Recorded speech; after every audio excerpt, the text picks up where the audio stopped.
One of the fundamental facts of American political life that has been evident to we who study these types of things over the last decades, actually since the Reagan administration, has been the relationship between religion and politics. In short, the more religious you are, the more likely you are to be Republican. The less religious you are, in general, in America today, the more likely you are to identify as a Democrat.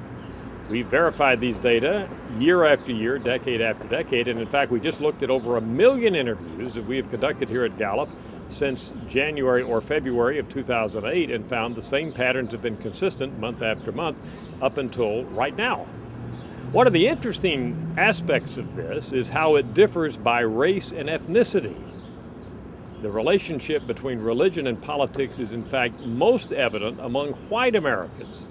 Look at this table in front of you and you'll see how dramatic it is. Among Americans who are white, non-Hispanic white, and who we classify as very religious, the swing is 34 points in favor of identification or leaning to the Republican Party as opposed to identification with or leaning to the Democratic Party. Now skip down there and look at Americans whom we classify as non-religious, and it shifts around to a swing of about 20 points in favor of Democratic identification. It's a huge difference among white Americans. We also find it to a degree among Asian Americans, but among African Americans, no relationship between religion and politics whatsoever. The African Americans are strongly likely to be Democratic, and that persists regardless of religion. And also among Hispanics, who tend to be Democratic, there's very little relationship between religion and their party identification.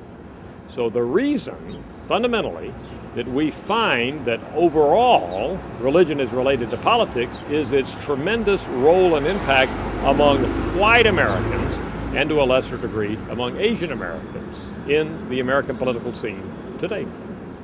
That's an update for you. I'm Dr. Frank Newport, Gallup's Editor-in-Chief.